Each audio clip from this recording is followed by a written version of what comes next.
Before the story begins, I want to ask you a question. Would you have the courage to enter a mansion, knowing that you might not be able to leave? But first, subscribe to the channel and turn on notifications. Because here, every week, you'll find intense, mysterious stories full of twists and turns that will keep you hooked from beginning to end. And tell me in the comments, where are you watching this story from? I love knowing who's on the other side. And where in the world you're having this experience from. The mansion stood isolated atop a hill, surrounded by a dense expanse of trees that seemed to obscure any clear view of what was happening inside. Built decades ago by a real estate magnate, the property was known for its extreme luxury. Imported marble, European chandeliers, and long corridors that echoed even the lightest footsteps. On that particular night, the mansion was once again welcoming guests after being closed for years. The host, Daniel Whitmore, a respected and extremely private investor, had sent personal invitations to a select group of influential people: business people, a renowned lawyer, an investigative journalist, and some well-known faces from American high society. The reason for the meeting was unclear, only a vague promise of a unique opportunity. The guests began to arrive at dusk. Luxury cars climbed the winding road as the sky darkened rapidly. One by one, they were greeted by silent officials who avoided eye contact. There was no background music, nor the typical festive atmosphere expected of a meeting of that magnitude. Just an uncomfortable silence. Among the guests was Elena Carter, a journalist known for investigating shady cases involving powerful figures. She had accepted the invitation more out of curiosity than interest. Something about that invitation seemed wrong. As soon as she entered the mansion, Elena noticed details that others had ignored. The clocks on the walls showed different times. Some were stopped, others slowly turned backward. The windows, though large, didn't seem to reflect the outside world correctly, as if they showed a night even darker than it actually was. Daniel Whitmore only appeared after everyone had gathered in the main hall. Impeccably dressed, he walked calmly, observing each guest as if he were analyzing pieces in a game. His speech was brief.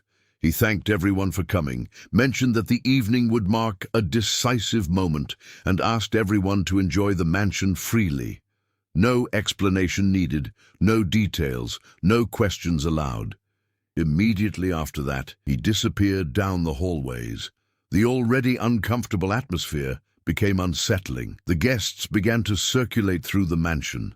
Some explored the luxurious rooms, others tried to find a cell phone signal, without success. No device worked inside. Elena decided to investigate. Upon going up to the second floor, he noticed that the layout of the house seemed to change. Corridors that were previously on the right now extended to the left. Doors led to rooms that didn't make sense. An office that gave access to a kitchen, a bedroom that ended at a dead-end wall. And then she heard something. A low sound, like footsteps, or a drag, coming from a dark hallway. Following the sound, he found a half-open door. Inside, there was a room completely different from the rest of the mansion. No luxury, no decoration, just bare walls and a chair in the center, and on the ground, brands, as if something had been dragged repeatedly. Before she could react, the door behind her slammed shut. When Elena managed to leave and return to the main hall, something was wrong. The number of guests had decreased, not gradually. They simply disappeared. No shouting, no signs of a struggle, without explanation. Only a few remained, all confused, trying to understand what was happening. And then the lights in the mansion flickered, once, twice, and they erased it completely. In complete darkness, a sound echoed throughout the house, a door being locked from the inside. When the lights came back on, it wasn't immediate. They switched on erratically, as if the electricity was struggling to stay on. The main hall, once filled with voices and movement, now seemed far too spacious for the small group that remained. 7 people, That was all that was left. Elena quickly observed each of them. There was Marcus Hale, a financier known for aggressive negotiations and quietly settling lawsuits. Alongside him was Victoria Sloan, a lawyer with an impeccable reputation, but whose clients always managed to escape impossible convictions. Near the fireplace sat Thomas Reed, a former police officer who now worked as a private security consultant. His attentive gaze scanned the room, as if he were assembling an invisible jigsaw puzzle. There was also Claire Donovan, a socialite famous for her connections with influential families, and Richard Bell, a discreet investor who rarely appeared in public. Finally, a quieter man, almost ignored until then, Samuel Griggs, a specialist in ancient architecture, and Elena. The silence between them wasn't just one of confusion, it was one of distrust. "This isn't normal," Thomas said, breaking the silence, his voice firm. "People don't just disappear like that." No one responded immediately, because everyone knew. That wasn't just a simple social event that went wrong. Elena took a few steps across the hall, noticing details that now seemed even more disturbing. The doors were locked, not just closed, but sealed from the inside. The windows, when someone tried to open them, they realized something impossible. They weren't real windows. They were fixed structures, like disguised walls. The mansion was not only isolated, it was a closed system. Samuel, the architect, began to walk slowly along the walls, touching the wood, observing the joints. "This doesn't make sense," he murmured. "This building doesn't follow conventional architectural logic. These corridors, they shouldn't exist in this way." "What do you mean?" Elena asked. He hesitated before answering. "I think this house has been modified many times, irregularly, like a labyrinth." The word hung in the air. Maze. As if to confirm it, a distant sound echoed again through the corridors. A metallic creak, followed by something that seemed like movement within the walls. Victoria crossed her arms, trying to maintain control. "We need to stay calm. There must be a logical explanation." But his voice no longer held the same conviction. Elena watched everything intently. Her mind began to connect the dots. They all had something in common.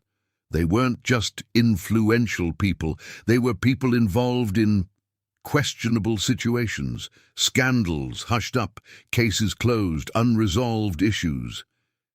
"Did you know the host?" she asked. Silence. Then, one by one, they began to answer, reluctantly. Marcus had done indirect business with a company connected to Whitmore. Victoria had defended one of his partners years ago. Claire had participated in events funded by their foundations, but nobody there really knew Daniel Whitmore. Not really. "Then why were we invited?" Richard asked, now visibly tense. No one answered, because the answer was beginning to take shape, but nobody wanted to say it out loud. They weren't there by chance. They had been chosen.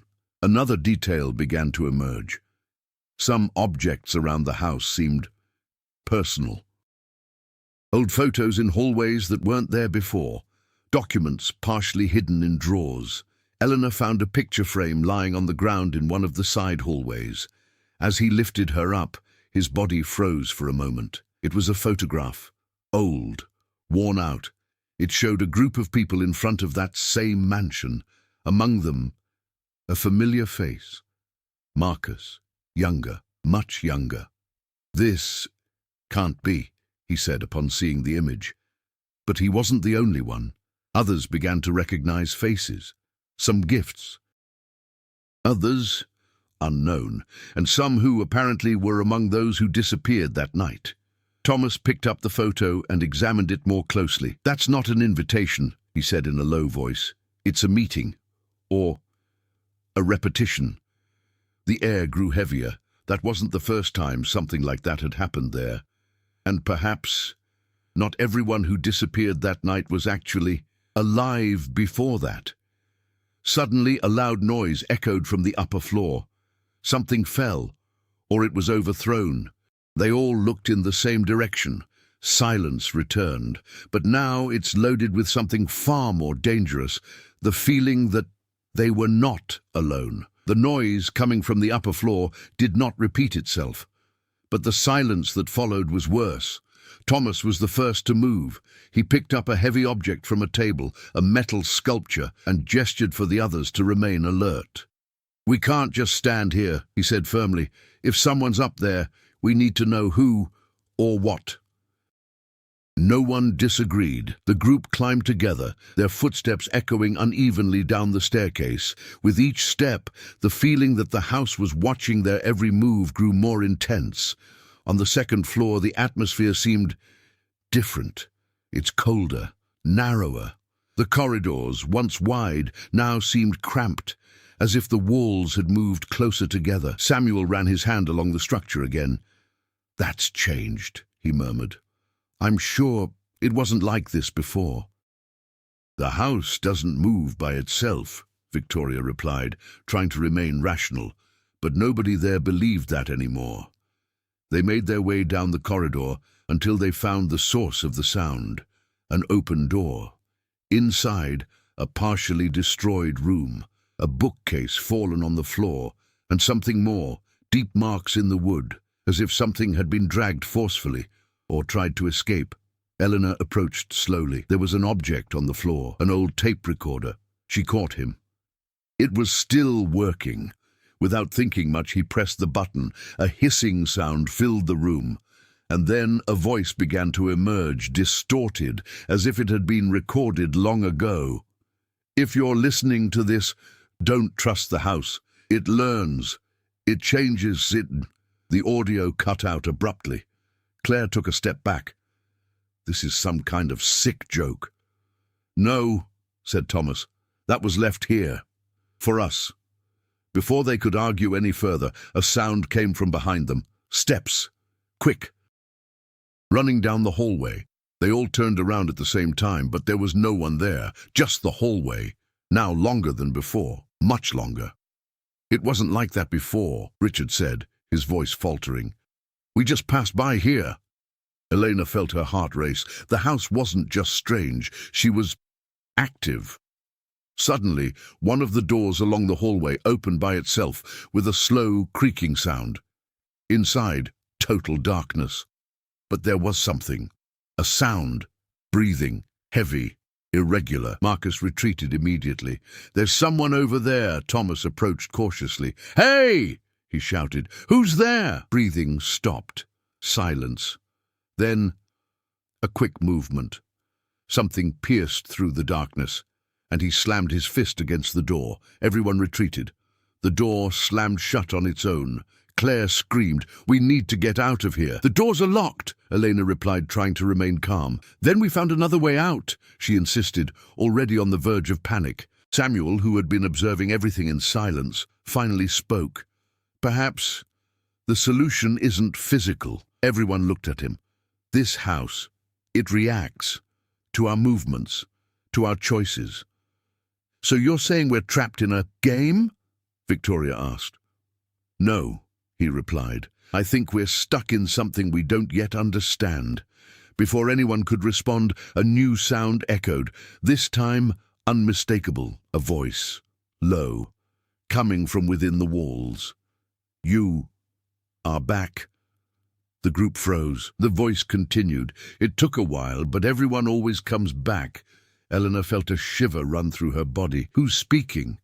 Silence for a second, and then the answer came. "You know."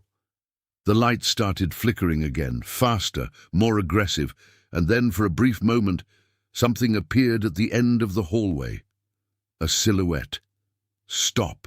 Observing. When the light stabilized, there was nothing left. But something had changed. Marcus was no longer there. He had disappeared. "I am here." Without warning, like the others. Now there were only 6 left, and at home. She seemed more alive than ever. Marcus's disappearance caused more than just fear. It caused a rupture. Up until that moment, the group still maintained a fragile sense of unity, an instinctive attempt at collective survival. But now, something essential had been broken. If someone could just disappear like that, right in the middle of them, so nobody there was safe, not even next to the others. Claire began to cry, backing up until she was against the wall. "This isn't happening! This isn't happening!" Victoria tried to approach, but hesitated halfway. For the first time, her controlled demeanor gave way to something more human: insecurity. Thomas, on the other hand, completely changed his attitude. "That's enough," he said firmly. "From now on, nobody walks alone, and nobody touches anything without warning."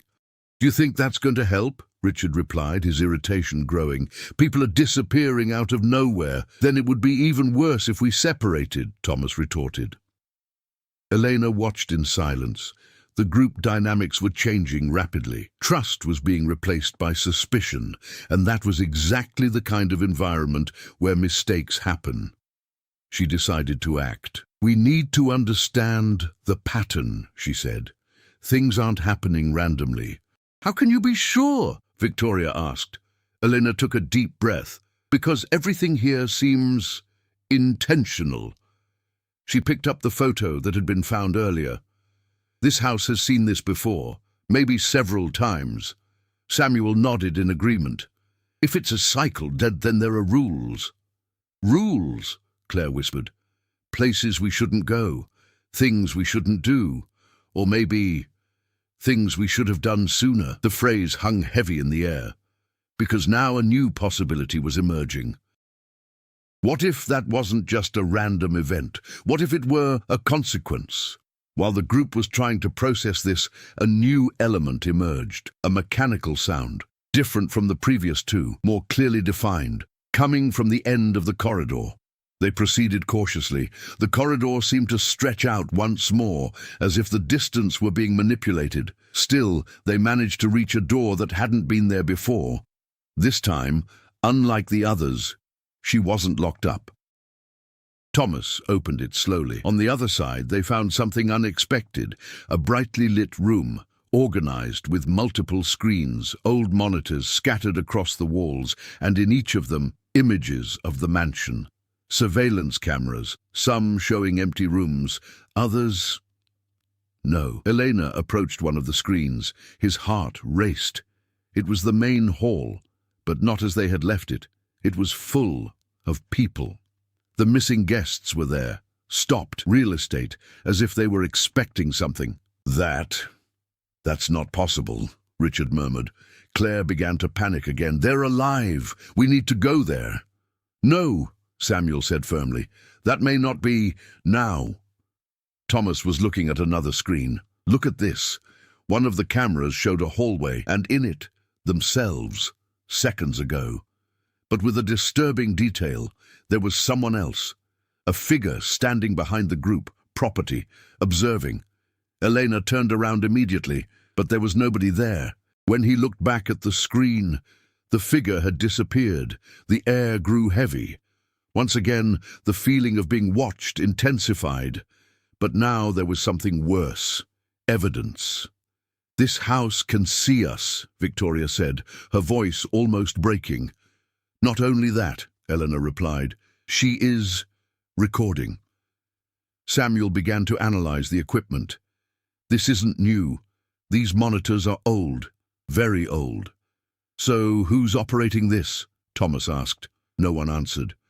Because the most obvious answer, it was also the most disturbing. Perhaps no one was operating. Perhaps the house itself was there. Suddenly, one of the screens changed. Without warning, without interference. Now it showed something different.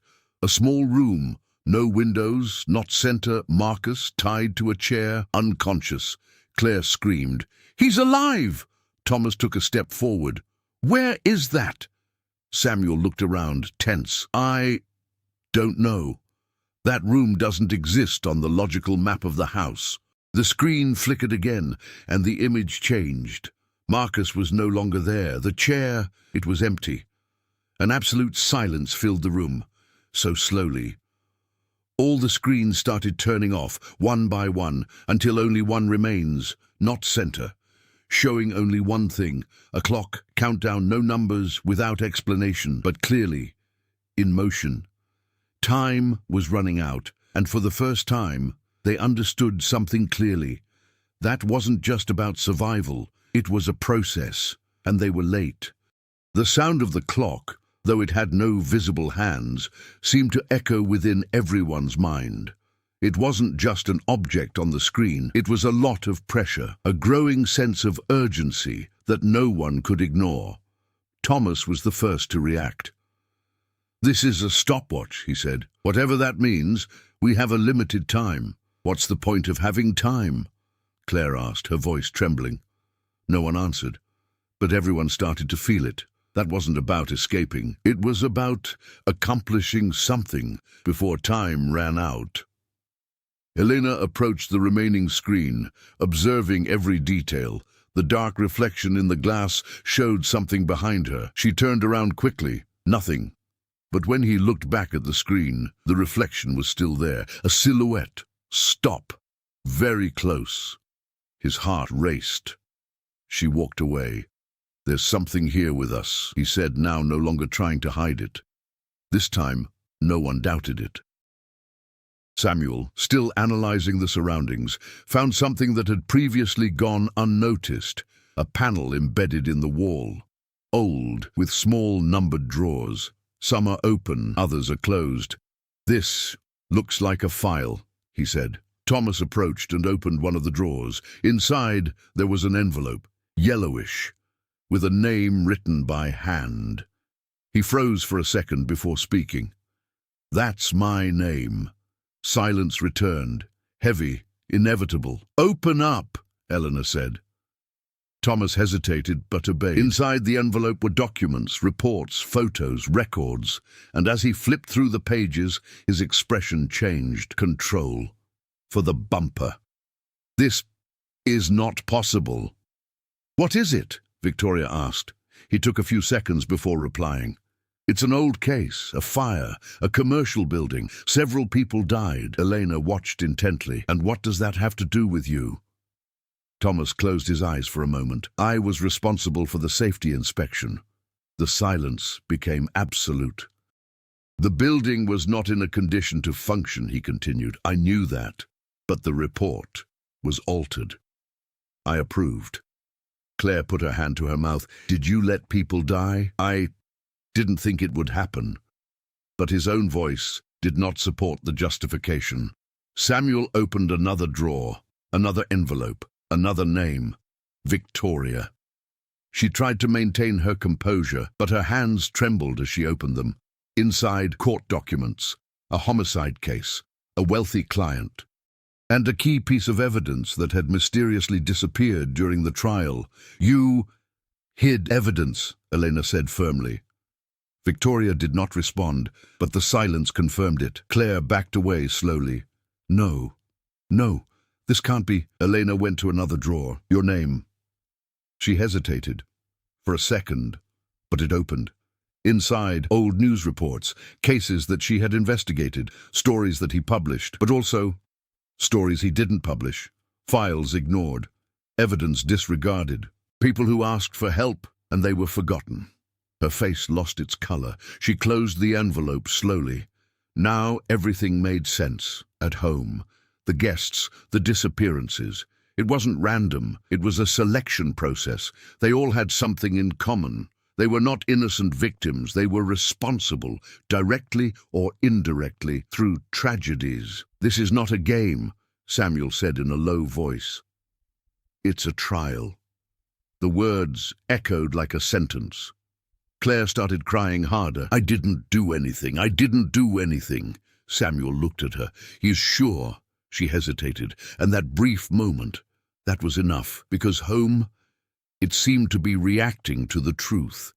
The light started flickering again, but this time it's different, more violent, faster, and then the voice returned, clearer, closer. "Now, you remember?" The group froze. Remember what they did, remember what they hid, remember who they forgot. The air became heavy, almost impossible to breathe. The countdown on the screen sped up, not visually, but in the feeling, as if time were running out. "What happens when it's over?" Richard asked, panicked. No one answered, but everyone felt the response. because at the same time, a new sound emerged, doors unlocking slowly throughout the entire floor and steps, several, coming from all sides. The house was no longer just observing. She was just starting. And for the first time, they realized something even more frightening. Perhaps the goal was never to leave. Perhaps were to decide who wouldn't leave. The footsteps echoed through the corridors like a warning. They were no longer distant or ambiguous sounds. They were clear, multiple, approaching. The group quickly left the surveillance room, driven by a collective instinct to escape. But as they crossed the corridor, they realized that something had changed again. The path they came from was no longer the same, narrower, darker, as if it was slowly closing. Claire became desperate. "We're not going to be able to get out of here. There's no way out." "Be quiet," Thomas replied, more aggressively than before. "We need to think." But the control he was trying to maintain was already slipping away, because now it wasn't just fear. It was my fault, and guilt was beginning to influence every decision. Victoria moved slightly away from the group. "This is absurd. This can't be real," she murmured to herself. Elena realized, and he spoke firmly. "Denial won't change anything." Victoria stared at her. "You're in this too," she replied coldly. "Or do you think you're better than us?" Elena did not respond immediately, because it wasn't, and for the first time, she accepted it. Samuel walked slowly, observing everything with heightened attention. "The house has changed its behavior," he said. "Before," she observed. "Now, she reacts." "What are you reacting to?" Richard asked. Samuel looked directly at him. "To the truth." The group fell silent, because everyone knew what that meant. Every reaction, every attempt to deny, every lie, it could have consequences. Suddenly, a dry sound echoed, a door slamming shut. Everyone turned around. One of the side corridors had completely closed off, sealed, no way out. Claire began to hyperventilate. "The house is trapping us." "No," said Elena, "she is leading us." Before anyone could ask questions, a scream rang out, high, desperate, coming from another corridor. "It's Marcus," said Richard. Without thinking, he ran towards the sound. "Wait!" Thomas shouted, but it was too late. Richard disappeared around the bend in the corridor. The group ran after them, but when they turned the same corner, there was no one else there, no runners, no passage, just one wall. Lisa, closed, as if it had never existed. Claire fell to her knees. No, that's not possible. He chose to run alone," Thomas said, trying to rationalize, but her voice cracked at the end, because deep down, everyone was starting to understand. Choices mattered, and every mistake. It was charged immediately. Elena leaned against the wall, taking a deep breath, trying to keep her mind clear. But something began to change inside her. The memories, the faces of the people she ignored, the requests for help that she filed away. Stories that could have saved lives, but they weren't counted. She squeezed her eyes shut tightly, as if one could push it away. But I couldn't. And then he realized something even worse. "Are you all hearing this?" he asked in a low voice. The group fell silent, and then everyone heard. Whispers, low, coming from the walls. But they weren't random. They were names. Names are being repeated, some recognizable, others do not, but all burdened with pain. Samuel closed his eyes for a moment. "It's them." "Who?" Claire asked. He answered slowly. "The consequences." The atmosphere became unbearable, not just because of fear, but because of the emotional weight. Victoria began to completely lose control. "This isn't fair," he shouted. "This can't be happening. People do things all the time. That doesn't mean that—" The sentence was interrupted. The lights flickered violently, and then, for a moment, the corridor changed. The walls turned dark, stained, as if something had been burned there. The smell came soon after. Smoke, burned. Thomas froze. No. The environment around them had changed. It was the building where the fire occurred, the same. Narrow corridors, charred walls, doors locked, and screams, distant screams of people who are imprisoned. "This isn't real," he murmured. But it was. For him, it was, because he knew exactly what that represented. And then a door appeared in front of him, with a sign, "Emergency Exit." He walked slowly towards her, knowing deep down what you would find. When it opened, the door was locked, as stated in the report, like on the night of the fire, like in the decision he made. He recoiled in shock. I could have avoided this. No one answered, because now each one began to see. The past itself, it is materializing. The house wasn't just judging.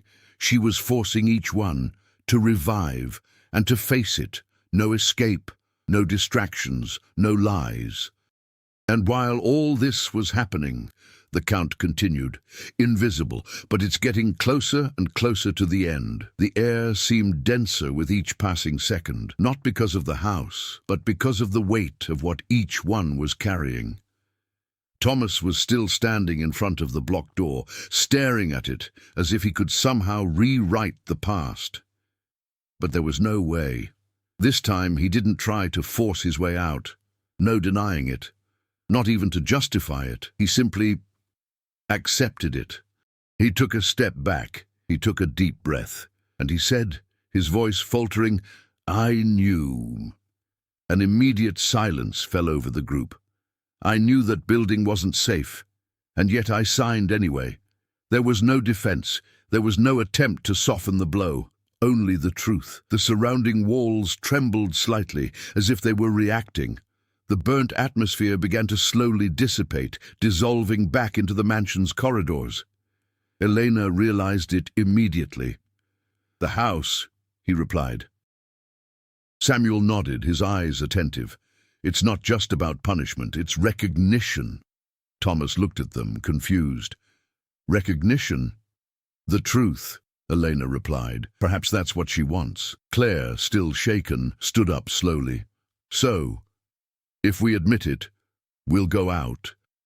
"I don't think it's that simple," said Samuel, "but it's a start." The group resumed walking.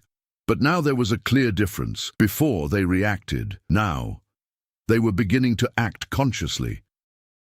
A few steps later, the environment changed again. This time it was Victoria. The hallway transformed around her, a court, cold, empty. The echo of ancient voices still seemed to linger in the air, papers scattered on the floor. And in the center, a table with a single document. She approached slowly. I already knew what I would find. That was the process, the case that she manipulated, the evidence she hid, the decision that changed someone's destiny. She stopped in front of the table. His hands were trembling. For a moment it seemed like she was going to back down, to deny, like before. But he did not back down. "I did it," he said, almost in a whisper. No one answered, but everyone heard. "I knew he was guilty, and yet I destroyed the evidence." She closed her eyes. "I chose to win instead of doing the right thing." The silence was profound. And then the environment has changed. The court disappeared, just like the scene of the fire. Returning once again to the unstable structure of the mansion, Claire watched everything, still afraid, but now different. Less panic, more awareness. "So, we need to face this," she said. Eleanor stared at her. "Yes," without running away. They continued advancing. Pay closer attention, more aware of each choice, until they arrived at a new space. A hallway with several doors, different from the others, each one with a name. They stopped, knowing what that meant. "Everyone has to go through their own thing," said Samuel. "Alone." Claire took a step back. "No, we have no choice," Eleanor replied. Silence returned, but now it wasn't despair. It was a time for decision. Eleanor found her door, your name engraved. She hesitated for a brief moment, but it opened. On the other side, there was no physical setting. It was worse. Memories, images, faces, the people who trusted her, the stories that could have been told, but they were ignored. A man holding documents, a woman asking for help, a family waiting for justice, and she turning their backs. The weight came down with full force. No distractions, no justification. She fell to her knees, but he didn't look away. "I saw it, and I chose not to act," she said in a low voice. "I knew, and I ignored it." The images did not disappear immediately, as if they demanded more. Not just recognition, but understanding. I could have done something. Silence. And I didn't. Images began to fade, slowly, as if, for the first time, she was really seeing it. When Elena left the room, the others were already back, different, shaken, but more gifts, less denial, more truth. Samuel was the last one. As he left, his face was paler than before. "And you?" Thomas asked. Samuel took a few seconds to respond. "I designed structures. Some of them should never have been built." Silence fell once more. But now there was something new in the air. No hope, but direction, not yet. The house hadn't stopped. The Count still existed. The dangers were still there. But now they understood. It wasn't about running away. It was about facing off. And maybe about deserving to leave. When everyone had passed through its doors, the mansion fell silent, not the tense silence of before, but something deeper, as if the house were watching what was to come next. The group regrouped in the main hallway. Now only 5 remained: Eleanor, Thomas, Victoria, Claire, and Samuel. But something was different, not just in the environment, in them. Fear still existed, but it no longer completely dominated. There was an uncomfortable clarity, as if they finally understood the rules of a game they never wanted to play. Samuel was the first to notice the change in the space. "That has stabilized," he said, looking around. The corridors were no longer moving. The walls didn't seem to close in. For the first time since they arrived, the house was fixed. "Is this good or bad?" Claire asked. "It means we're nearing the end," Elena replied. It's as if his words triggered something. A sound echoed. "This is it." Grave. Coming from the lower floor. A door is opening. They all looked at each other. There was no more hesitation. They went down. Each step seemed heavier than the last, as if the ground itself recognized the importance of that moment. Upon arriving at the main hall, the environment had changed completely. There were no more signs of luxury, not even furniture, not even decoration, just a large open space, empty, not center, 5 chairs, aligned, and behind them, a 6th, different, higher, more imposing, as a place of judgment. Claire stopped immediately. "No! No! Not that!" Thomas took a deep breath. "It's here." Elena watched everything in silence, absorbing every detail. "This isn't about running away," she said, confirming what everyone already felt. "It's about deciding." "Decide what?"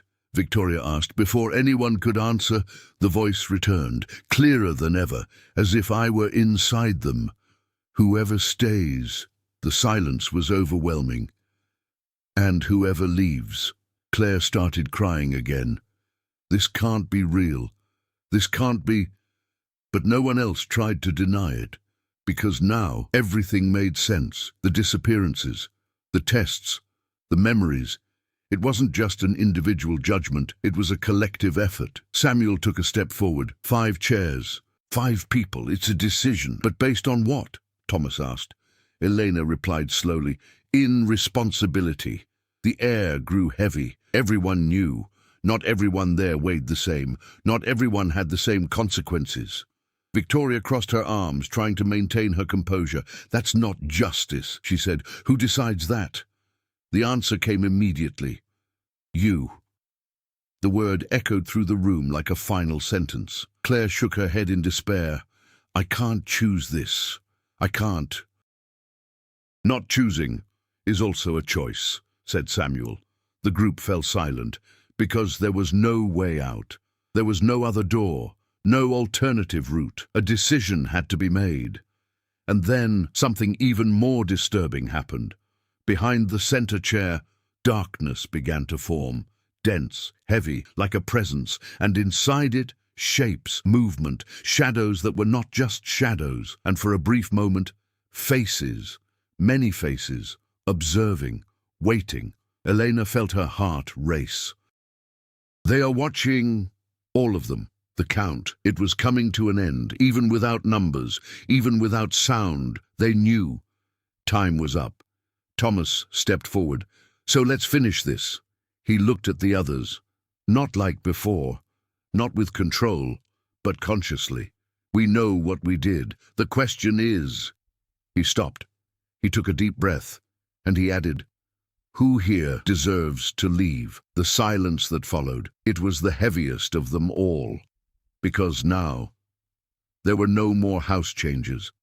There were no more hidden mysteries, just one unavoidable truth, the greatest trial. It didn't come from the mansion, but from themselves. The silence in the hall was absolute, heavy, irreversible. 5 people, 5 chairs, a decision. Nobody moved until Claire broke down. "I can't do that," he shouted, recoiling. "I can't decide who lives and who stays." "It's not about living," Eleanor said firmly. "It's about consequences." Claire shook her head in shock. "I haven't done anything compared to you." Victoria looked at her coldly. "He is sure."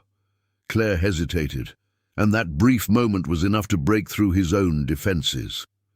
Samuel took a step forward. "This is not a simple comparison. It's about impact." Thomas took a deep breath, looking at the chairs. "So let's stop running away from it." He walked over to one of the chairs, but he didn't sit down yet. Everyone here made decisions that affected other people. The difference is how much each one knew. His gaze turned to Elena. "You knew." She held his gaze. "Yes, and you too," he said, looking at Victoria. She didn't answer, but he didn't deny it. Samuel then spoke. "The issue isn't just the mistake. That's what we did next." The group fell silent. Processing, Elena stepped forward. "I had opportunities to correct it, and I ignored it. For convenience." She looked at the chairs. "I'm not innocent here." Claire started crying again. I just followed what I was told to do." "And he never questioned it," Samuel replied. The impact was immediate. She remained silent. Thomas then made the most difficult decision. "If this is about responsibility..." He took a deep breath. "Then I'll stay." Everyone looked at him. "I knew exactly what I was doing," he continued, "and I chose to ignore it. People have died because of this. There's no comparison." "Thomas," Elena murmured, but he shook his head. "No. I already ran away from that once. I'm not going to run away now." The environment reacted. The shadows behind the central chair stirred, as if they approved. Victoria crossed her arms, still resistant. "That proves nothing. But you decided to blame yourself." "No," Eleanor replied. "He decided to take over." Silence returned. And then something unexpected happened. Samuel walked over to another chair. "I'll stay too." "Samuel," Claire said, desperate, "I designed structures that put lives at risk. I knew about the problems, and I accepted anyway." He looked at Elena. "This isn't about who suffers more. It's about who understands what they've done." Now there were 3 left. Elena, Victoria, Claire. The weight of the final decision fell on them. Claire was visibly broken. I can't." "You can," Elena said calmly. "The question is, are you going?" Victoria stepped forward. "This is all manipulation. This house is forcing a narrative. We don't know what happens next." "No," Elena replied, "but we know what happened before." The gaze between the two was intense, direct, no masks. "Would you hide that evidence again?" Eleanor asked. Victoria remained silent, and that was the answer. Eleanor then made her decision. She walked over to a chair, and he sat down.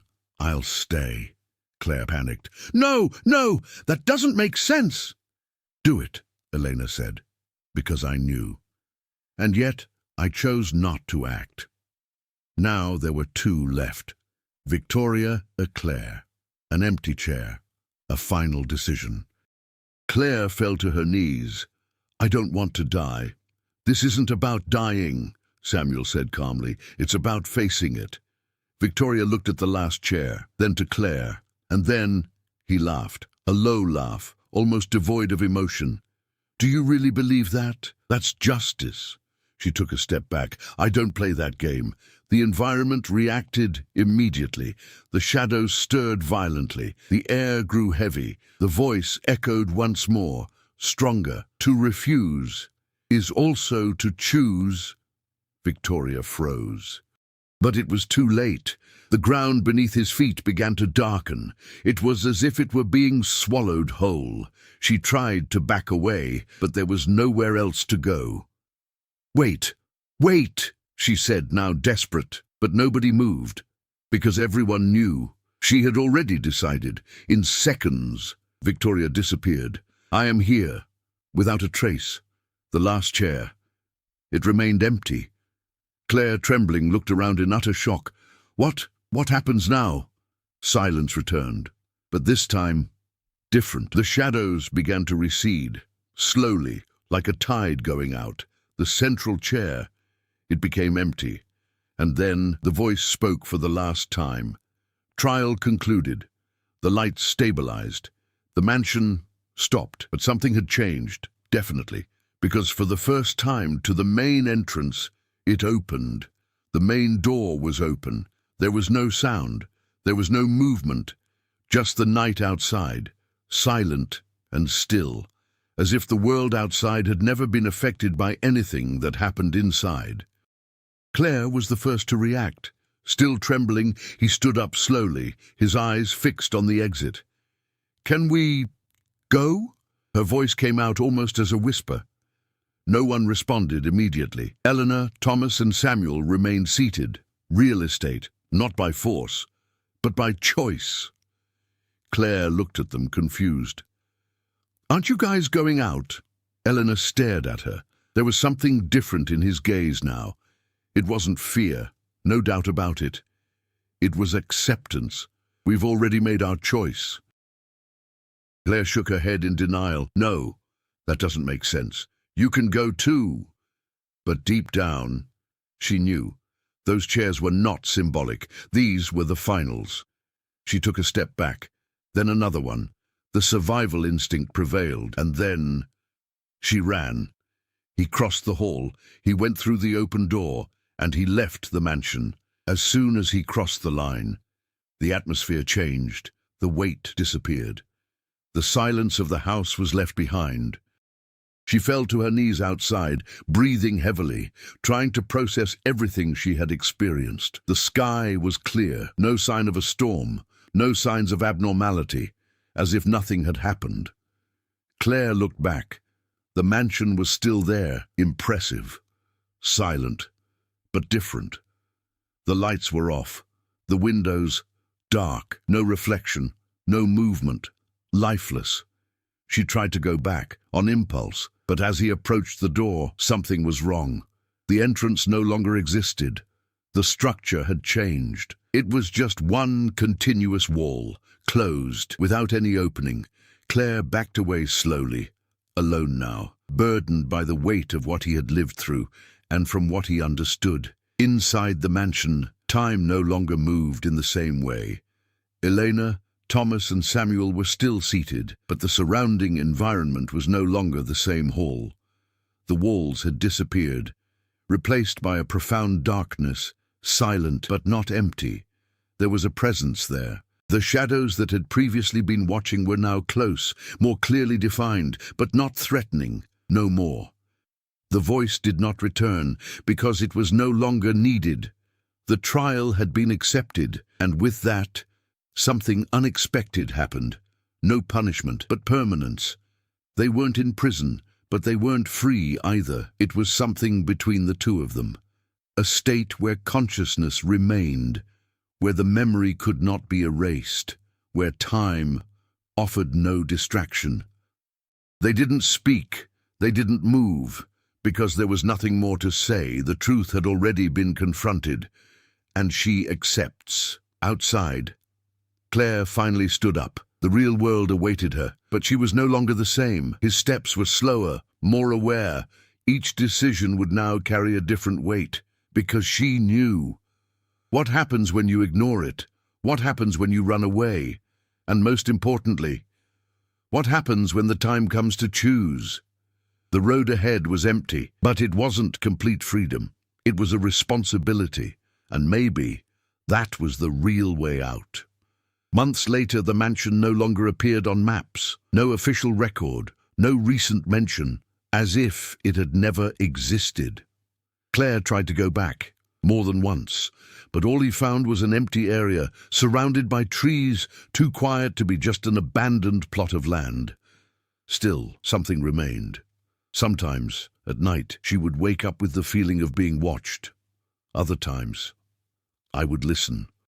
Low whispers, distant, calling out names she recognized. She never told anyone, because he knew they wouldn't believe him. But deep down, that didn't matter, because she also knew something else. The mansion did not disappear. She just waits.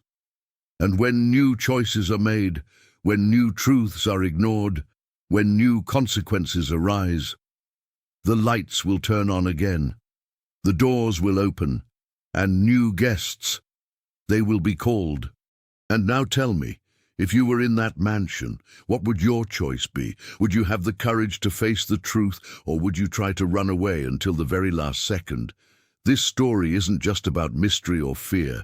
She talks about decisions, about what we do, even when nobody is watching, and especially about the consequences that sooner or later always arrive. If this story made you think, leave a comment below. Do you think Claire really escaped, or is the mansion still part of her destiny? And don't forget to subscribe to the channel and turn on notifications, because every week there are new, intense, mysterious stories full of twists and turns waiting for you. Now tell me, would you enter that mansion?